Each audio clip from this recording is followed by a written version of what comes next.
पुणे जिल्ह्यातील आंबेगाव तालुक्यात घडलेल्या एका धक्कादायक घटनेने संपूर्ण परिसरात खळबळ उडाली। अक्षरशः मृतदेह सोडून लोक पळाली। मग त्या स्मशानभूमीत असं काय घडलेलं आहे ते तुम्ही नक्की पहा।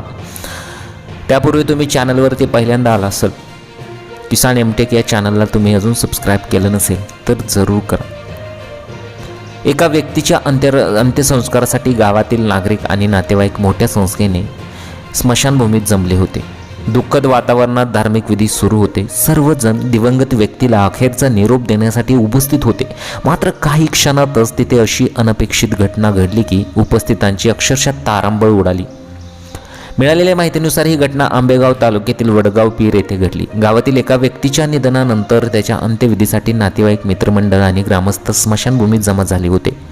विधी शांततेत सुरू असताना अचानक परिसरात गोंधळाचे वातावरण निर्माण झाले। नेमकं काय घडलं हे सुरुवातीला कोणाला समजत नव्हतं। काही जण इकडे तिकडे धावू लागले तर काहींनी स्वतःचा जीव वाचवण्यासाठी सुरक्षित ठिकाणी शोधण्याचा प्रयत्न केला। क्षणार्धात संपूर्ण स्मशानभूमीत आरडाओरडा सुरू झाला। परिस्थिती इतकी गंभीर बनली की काही काळासाठी उपस्थितांना मृतदेह जागेवर सोडून जीव वाचवण्यासाठी पळ काढावा लागला। अंत्यविधीसाठी आलेल्या अनेकांच्या चेहऱ्यावर भीती स्पष्ट दिसत होती। काही नागरिकांना या गोंधळात किरकोळ दुखापती झाल्याचे सांगितले जात आहे। घटनेची माहिती मिळताच स्थानिक ग्रामस्थांनी आणि इतर नागरिकांनी मदतीसाठी धाव घेतली। जखमी झालेल्या व्यक्तींना तातडीने जवळच्या शासकीय रुग्णालयात उपचारासाठी दाखल करण्यात आले।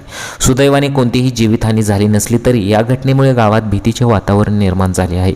काही वेळ परिस्थिती नियंत्रणात आणण्यासाठी मोठी धावपळ करावी लागली। दरम्यान उपस्थित नागरिकांनी सांगितले की अशा प्रकारची घटना यापूर्वी कधीच अनुभवली नव्हती। अंत्यसंस्कारासारख्या गंभीर अचानक निर्माण झालेल्या या संकटामुळे सर्वांचेच तारंबळ उडाले। तर झालं असं होतं की त्या स्मशानभूमीजवळ असलेल्या झाडावर मोठं मधमाशाचं मोहळ होतं। काही कारणाने त्या मधमाशा चवताळल्या आणि त्यांनी अंत्यविधीसाठी जमलेल्या नागरिकांवर हल्ला केला होता। त्यामुळेच ही घटना घडली होती।